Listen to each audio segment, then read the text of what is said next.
Hi friends అందరికీ first very good morning friends. అందరికీ కార్తీక పౌర్ణమి శుభాకాంక్షలు. అందరు బాగున్నారా ఫ్రెండ్స్? బాగుండాలి, అందులో మేము కూడా బాగుండాలి ఫ్రెండ్స్. మీ ఇళ్ళల్లో అయితే పూజ మరి కంప్లీట్ అయిందా?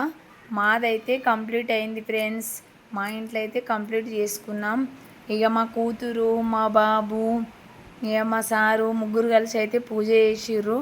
చూడండి ఎలా ఉందో చూడండి, చూసి లైక్ కొట్టండి, సబ్స్క్రైబ్ చేయండి ఫ్రెండ్స్. అందరికీ మరొకసారి కార్తీక పౌర్ణమి శుభాకాంక్షలు. పూజ కంప్లీట్ అయిన తర్వాత అయితే ఇంట్లో చాలా మంచిగా అనిపిస్తుంది. మంచిగా పొగలు ఊదిబస్తుల పొగలు, మళ్ళా దీపారాధన మంచిగా అనిపిస్తుంది నాకైతే. మీకేమో ఫ్రెండ్స్ అయితే నేను చెప్పాల్సింది ఏంటంటే, ఇంట్లో పూజ చేసుకొని ఇంట్లో దీపం పెడితే అయితే చాలా మంచిది.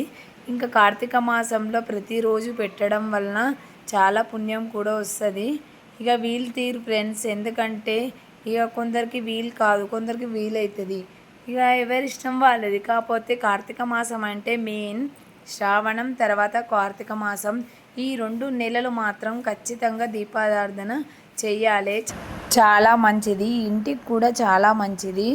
మన ఏ పని విషయంలో అయినా ఏదికైనా పూజ చేయడం వల్ల మనకి కొంత ఫలితం అయితే ఉండకపోదు ఫ్రెండ్స్. అయితే ఇక మా పిల్లలు అయితే పూజ కంప్లీట్ అయితే చేశారు. అలాగే కాకర్స్ అయితే కాల్చారు అమ్మవారి ముంగట. అయితే వీళ్ళకి ఏంటంటే పొద్దున పూజ కంటే ఎక్కువ ఎప్పుడు పటాకులు కాలవాలి, ఎప్పుడు టపాసులు తీసుకోవాలి, బయటకు ఎప్పుడు వెళ్ళాలి అనేది ఎక్కువ ఆలోచన ఉంటుంది. ఎందుకంటే పిల్లలకి అదే కదా ఆట అనేది. ఈ కథం మా వాళ్ళు అయితే ఇంత కూడా చాయ్ తాలే, పాలు తాలే, కథం దేవుని కాడ ఒక్క కాకర్స్ కాల్చిండ్రా బయట పడ్డారు. ఇక బయట పడి కథం ఒకటే కాల్చుడు, పటాకులు అవి ఇవి. ఈరోజు మొత్తం చెప్తూ వినరు, ఎంత పిలిచినా రారు ఫ్రెండ్స్. మీ ఇంట్లో కూడా ఇలానే ఉంటారా పిల్లలు? ఇక బుక్స్ అయితే ఇక మొత్తమే పట్టుకోరు, ఇక మొత్తం పటాకులతోనే ఉంటారు ఈరోజు. కానీ ఆ పటాసులు పేలవడం వల్ల భయం ఎక్కువ ఉంటుంది. ఎందుకంటే వాళ్ళు ఎట్లా వెలుస్తారో, చేతులు కాలుసుకుంటారు, కాళ్ళ మీద పడతాయి అనే టెన్షన్ అయితే చాలా ఉంటుంది. పండుగ వచ్చిందంటే భయం ఇది కూడా కొంచెం అయితే ఉంటుంది, నాకైతే ఉంటుంది. అంత మంచి జరగాల తండ్రి అని మొక్కుతా నేనైతే. మెయిన్ ఈ కార్తీక మాసం అయితే శంకరుడికి ఇష్టమైన నెల అంటారు.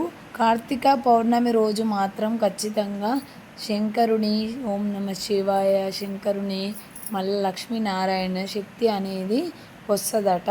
ఉసిరి చెట్టు మీద ఉంటుందట ఆ శక్తి అనేది. అందుకని ఈ దీపారాధన మాత్రం చేస్తారు. ఇక మేమైతే శంకరుని దగ్గర కూడా కాకర్స్ అయితే కారుస్తున్నాము. ఓకే ఫ్రెండ్స్, వీడియో నచ్చినట్టయితే లైక్ చేయండి ఫ్రెండ్స్, కామెంట్ పెట్టండి, సపోర్ట్